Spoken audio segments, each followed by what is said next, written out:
Selamat datang, saya Andrew Budiman di Koinspirasi Digital. Saya akan bacain buku Rich Dad Poor Dad.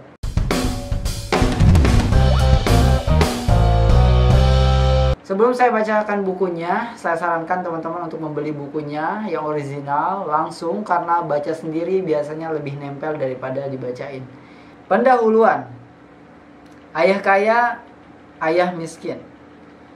Punya dua ayah memberi saya pilihan untuk mengontraskan dua sudut pandang. Sudut pandang orang kaya dan sudut pandang orang miskin. Saya mempunyai dua ayah. Yang satu kaya dan yang satu miskin. Yang satu berpendidikan tinggi dan pandai. Dia mempunyai gelar PhD dan menyelesaikan 4 tahun pendidikan sarjananya dalam waktu kurang dari 2 tahun. Dia lalu melanjutkan studi ke Stanford University, University of Chicago, dan Northwestern University. Semuanya dengan beasiswa penuh. Ayah yang satunya tidak pernah menyelesaikan pendidikan SMP. Kedua ayah saya itu berhasil dalam karir mereka. Bekerja keras seumur hidup mereka. Keduanya memperoleh penghasilan besar. Namun, yang satu selalu harus berjuang dalam hal keuangan. Yang satunya lagi belakangan menjadi salah satu orang terkaya di Hawaii. Yang satu wafat meninggalkan puluhan juta dolar bagi keluarga, amal kemanusiaan, dan gereja. Yang satunya meninggalkan banyak utang. Kedua pria itu kuat, karismatik, dan berpengaruh. Keduanya memberi saya nasihat, tapi nasihat mereka tidak sama. Keduanya sangat percaya pada pendidikan, tapi tidak merekomendasikan jalur studi yang sama. Seandainya hanya mempunyai satu ayah, saya harus menerima atau menolak nasihatnya. Mempunyai dua ayah memberi saya pilihan untuk mengontraskan dua sudut pandang. Sudut pandang orang kaya dan sudut pandang orang miskin. Bukannya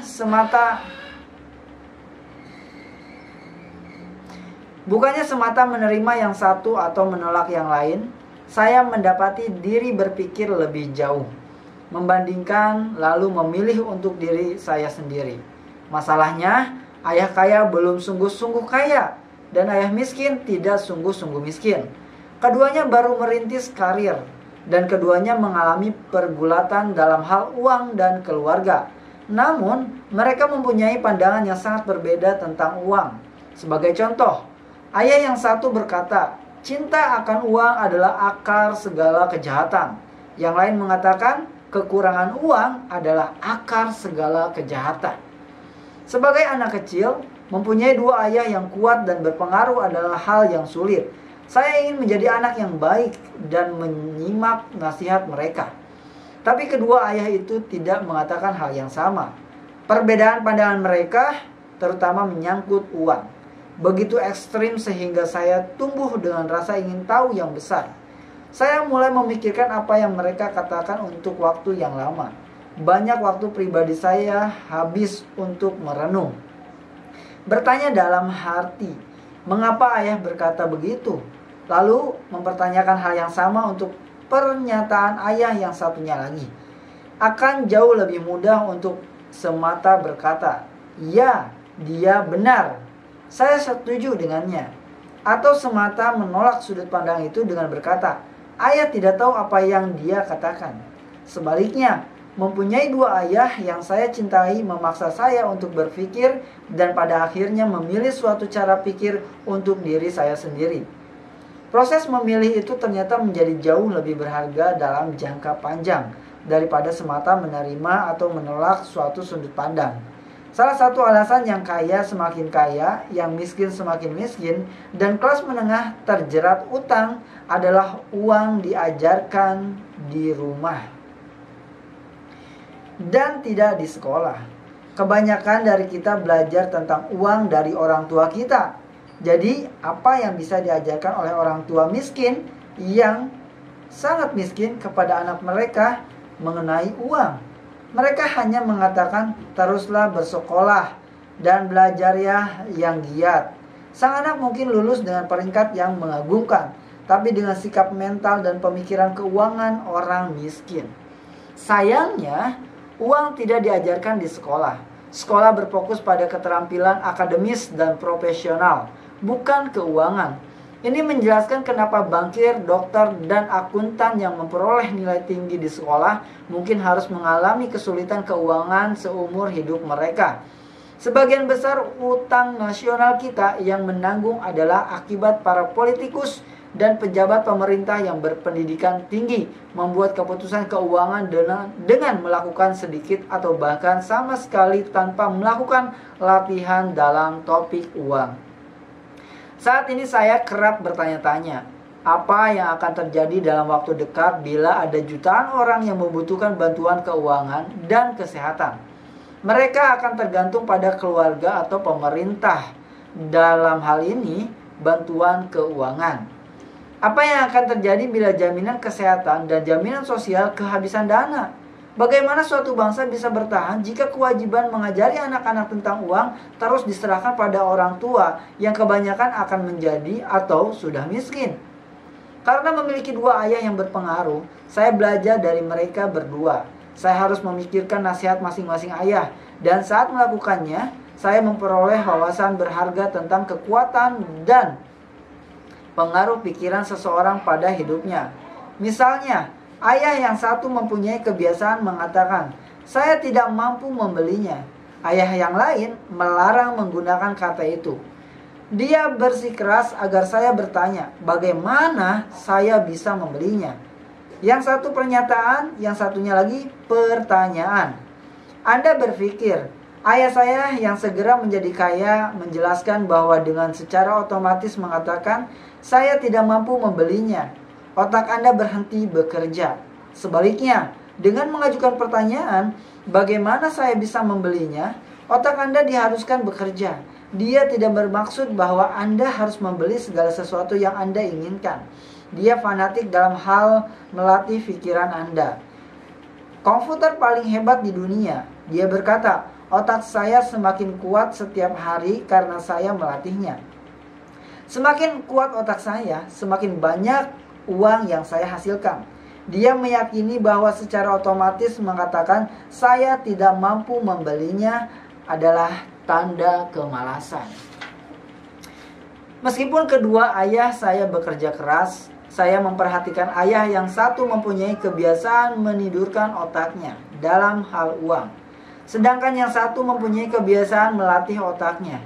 Hasil jangka panjangnya adalah ayah yang satu menjadi makin kuat secara keuangan dan yang lain menjadi semakin lemah. Tak jauh berbeda dengan orang yang pergi ke pusat kebugaran untuk berolahraga secara rutin versus seseorang yang duduk di sofa menonton TV, latihan fisik yang pas meningkatkan kesehatan Anda dan latihan mental yang pas meningkatkan kemakmuran Anda. Kedua ayah saya mempunyai sikap yang bertentangan dan itu mempengaruhi cara pikir mereka. Ayah yang satu berpikir, yang kaya harus membayar pajak lebih banyak untuk membantu dan memelihara mereka yang kurang beruntung. Satunya lagi berkata, pajak menghukum mereka yang memproduksi dan menghadiahi mereka yang tidak memproduksi. Ayah yang satu merekomendasikan, belajarlah yang giat agar kamu bisa menemukan perusahaan yang bagus sebagai tempat kerja. Satunya lagi merekomendasikan, belajarlah yang giat agar kamu bisa menemukan perusahaan yang bagus untuk kamu beli. Yang satu mengatakan, alasan saya tidak kaya adalah karena saya memilikimu, nak. Satunya lagi mengatakan, alasan saya harus kaya adalah karena saya memilikimu, nak. Yang satu mendorong obrolan tentang uang dan bisnis di meja makan, sedangkan yang lain melarang topik uang dibahas saat makan. Yang satu berkata, dalam hal uang, bermainlah secara aman, jangan mengambil resiko. Satunya lagi mengatakan, belajarlah mengelola resiko. Yang satunya meyakini, rumah kita adalah investasi terbesar kita dan aset terbesar kita. Satunya lagi meyakini, rumah saya adalah liabilitas. Dan kalau rumahmu adalah investasi terbesarmu, kau adalah masalah. Kedua, ayah saya membayar tagihan pada waktunya. Tapi yang satu membayar tagihan segera, sedangkan yang satunya membayar tagihan belakangan. Ayah yang satu meyakini bahwa perusahaan atau pemerintah akan mengurus Anda dan kebutuhan Anda. Dia selalu menaruh perhatian pada kenaikan upah, program pensiun, tunjangan kesehatan, cuti sakit, hari libur, dan hal-hal sejenisnya. Dia terkesan dengan dua pamannya yang menjadi anggota militer dan memperoleh tunjangan pensiun serta fasilitas lain setelah 20 tahun aktif mengabdi. Dia menyukai gagasan tunjangan kesehatan dan berbagai fasilitas khusus yang disediakan militer bagi para purnawirawannya. Dia juga menyukai sistem ikatan dinas yang disediakan lewat universitas. Kadang gagasan perlindungan kerja untuk kehidupan dan tunjangan kerja terlihat lebih penting daripada pekerjaan itu sendiri. Dia sering berkata, saya telah bekerja keras untuk pemerintah dan saya berhak mendapatkan tunjangan itu. Ayah yang satunya lagi percaya pada sikap mandiri penuh dalam hal keuangan. Dia dengan lantang menentang mentalitas berhak dan bagaimana hal itu menciptakan orang yang lemah serta miskin secara keuangan. Dia sangat tegas dalam hal menjadi kompeten secara keuangan. Ayah yang satu berjuang keras untuk membuang beberapa dolar.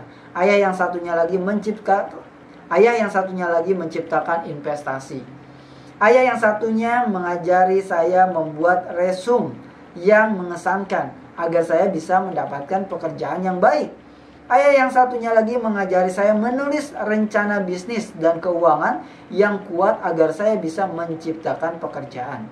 Menjadi produk dua ayah yang kuat dan berpengaruh memberi saya kesempatan yang mewah untuk mengamati pengaruh pikiran yang berbeda pada hidup seseorang.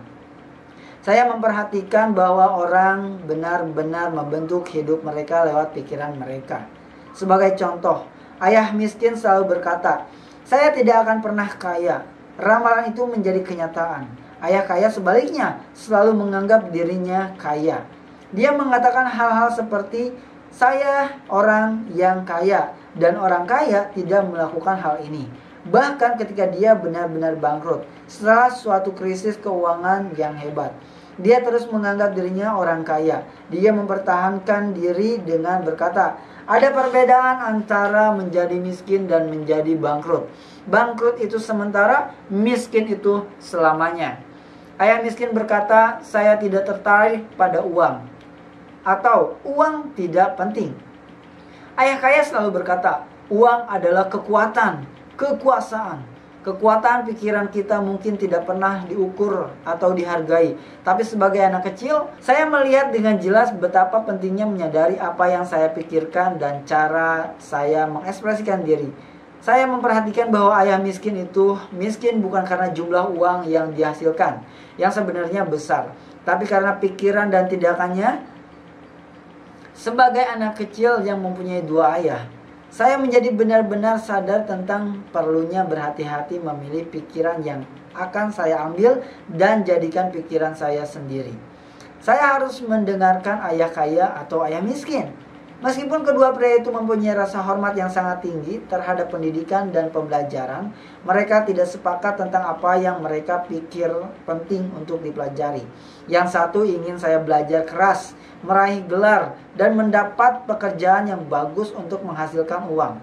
Dia ingin saya belajar menjadi seorang profesional, pengacara atau akuntan, dan meraih gelar MBA dari sekolah bisnis. Yang satunya lagi mendorong saya untuk belajar menjadi kaya, memahami cara kerja uang, dan belajar membuat uang bekerja untuk saya.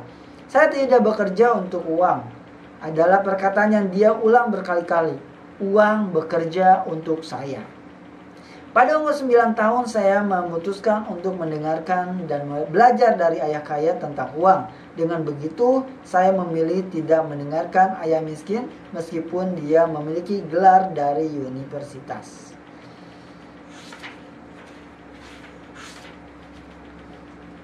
Itulah pendahuluan dari buku Rich Dad Poor Dad. Sampai ketemu lagi di bab 1 di buku Rich Dad Poor Dad. Silakan di subscribe untuk mendapatkan notifikasi untuk mendapatkan. Nggak gitu